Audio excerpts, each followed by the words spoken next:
2011-এ বদলা নয় বদল চাই বলে কংগ্রেসকে সঙ্গ করে টিএমসি সরকার ক্ষমতায় এসেছিল 34 বছরের বাম শাসনের অবসান ঘটিয়ে।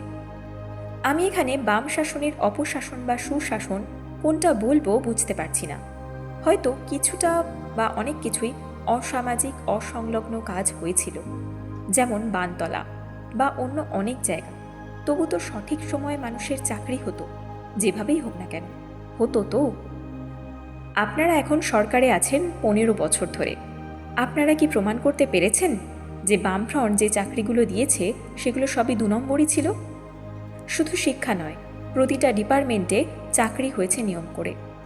বামফ্রন্ট সরকারের অপকীর্তি বা কুকীর্তি আপনারা 15 বছর সময় পেয়েছেন, 2011 থেকে 2026, তাও কিছু প্রমাণ করতে পারেননি। তার আগেই এই সরকারের কিছু মন্ত্রী, কিছু আমলা, কিছু বিধায়ক, কিছু নেতা, কিছু কানেদুল লালচুল শান্তনু কুন্তলের মতো ছেলে জেল খেটেছে। বামফ্রন্ট সরকার তো শালবনীতে শিল্প আনার চেষ্টা করেছিল, সিঙ্গুরে টাটাদের কারখানা তৈরি করে দিয়েছিল প্রায়। আজকে শালবনীও গেছে, সিঙ্গুরও গেছে। মানুষকে ঠকানোর জন্য এই যে আপনারা, অর্থাৎ 15 বছরের আপনাদের শাসন ব্যবস্থা, সরকারি পয়সায় বারে বারে শিল্পমেলা করেছেন, বারে বারে বাইরে গেছেন এবং স্পেনের ঢপের শিল্পমেলায় একমাত্র শিল্পপতি সৌরভ গাঙ্গুলিকে নিয়ে গেছেন এবং বলিয়েছেন শালবনীতে সৌরভ হবে শিল্পপতি। আর সৌরভও বলেছিল, আমি শালবনীতে শিল্প করব, হাজার হাজার লোকেদের চাকরি দেব। কি ঢপটাই না সৌরভ মেরেছিল বাঙালিকে। ওনাকি দাদা, যে অভয়া মৃত্যুর পর, তামান্নার মৃত্যুর পর 26,000 চাকরি চুরি যাওয়ার পরও কোনো কথা বলেনি। শুধুই টিভিতে বিজ্ঞাপন দিয়ে যায়, কখনো পাঞ্জাবি পরে, কখনো সোনার চেন পরে। যা চাকরি আপনারা দিয়েছেন সবই তদন্তের আওতায়। লক্ষ্মীর ভাণ্ডারের মতো অনুদান দিয়ে একদা ভারত শ্রেষ্ঠ বাঙালিদের মেরুদণ্ড ভেঙে দিয়েছেন। চারিদিকে কলকারখানা বন্ধ হয়েছে, নতুন কলকারখানা কোথায়? গ্যাসের দাম, তেলের দাম, মদের দাম, কেন্দ্র যে ট্যাক্স নেয় তার থেকে আপনারা প্রচুর বেশি ট্যাক্স নেন, সেটা জনগণকে বুঝতে দেন না। জনগণ বুঝবেই বা কী করে? সরকারি অনুদান পেয়ে বা সামান্য ভিক্ষা পেয়ে তাদের তো মেরুদণ্ড ভেঙে গেছে। পাড়ায় পাড়ায় শিক্ষিত ছেলেরা বেকার হয়ে ঘরে বসে আছে। আর যারা স্কুলের গণ্ডি পার করতে পারেনি, সিন্ডিকেট করে আপনাদের পার্টি জয়েন করে তারা আজকে সোনার চেন, বুলেট নিয়ে ঘুরে বেড়াচ্ছে। আজকে চারিদিকে জঞ্জালের স্তূপ, আবর্জনার স্তূপ, সেখানে জন্মাচ্ছে হাজার হাজার আরজিকরের সন্দীপ ঘোষ। আর তা না হলে অভয়ার মতো ডাক্তারের মৃত্যু হয়, যেটা আপনাদের সরকারের আমলেই হয়েছে। কলেজ ইউনিয়নে চলছে রেপ কালচার। এটাই কি আমরা চেয়েছিলাম? প্রতিটা ডিপার্টমেন্ট আজ 2 নম্বরিতে ভরে গিয়েছে। এই সরকারের আমলেই পরিযায়ী শ্রমিকের সংখ্যাও বৃদ্ধি পেয়েছে। সেই জন্যেই 1500 টাকার যুবসাথীতে MA pass, MCom pass, MSc pass ছেলেদের দাঁড়াতে হয় লাইনে। কি দিয়েছে এই সরকার? আজ জবাব চাইছে জনতা।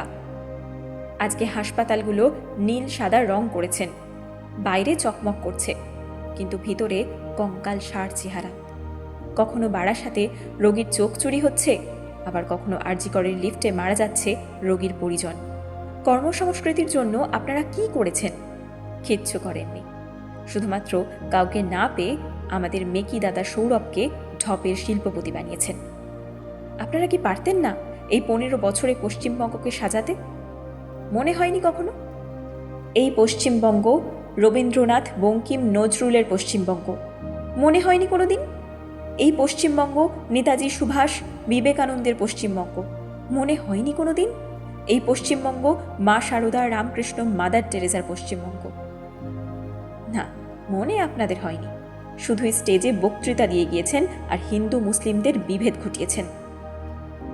সমাজের মানুষকে বোকা বানিয়ে কোটিপতি হয়েছেন। মুসলিম সমাজকে ভোটার হিসেবে ব্যবহার করেছেন, মানুষ হিসেবে নয়।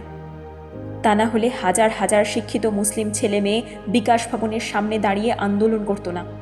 প্রিয়জন ছেড়ে, বাবা মা ছেড়ে, ন্যায্য চাকরির দাবিতে রাতের পর রাত সল্টলেকের ওই ফুটপাতে পড়ে থাকত না।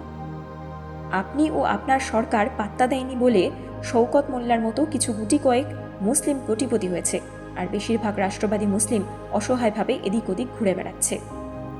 আপনাদের ওই হোর্ডিং, ওই পোস্টার যেখানে লেখা আছে বাংলা বাংলার মেয়েকেই চায়, ওই পোস্টারটি হাসছে আর বলছে, এই মেয়েটা রাত 8টার পরে বাইরে বেরোনো মানা, না হলে তোদেরও হতে হবে তিলোত্তমা। কি হাস্যকর, তাই না? আর সেটাই মেরুদণ্ডহীন বাঙালি দেখছে। শক্তিনগর আলো সংস্থা চায় এমন একটা সরকার আসুক, যে সরকার বলবে হেঁকে কবির ভাষায়, এই মেয়েটা শোন, এই রাত এই ভোর যতটা পুরুষের ততটাই তোর। এমন একটা সরকার আসুক যারা মানুষকে বোকা বানাবে না, অহেতুক মানুষকে উত্ত্যক্ত করতে চায় না। শক্তিনগর আলোর কর্ণধার বাঁশি রায় বসে বসে ভাবেন, এই 15 বছরের আমরা আজ কতটা এগোলাম বা পিছলাম। সুবিধাবাদী মানুষ এগিয়েছে, আর অসহায় মানুষ পিছোতে পিছোতে এমন একটা জায়গায় চলে গেছে যেখানে বাঁচার তাগিদে আঘাত করতে প্রস্তুত। আর সেটাই হবে ব্যালটে। আগামী দেখবে, আগামী দেখবে, আগামী দেখবে। নমস্কার।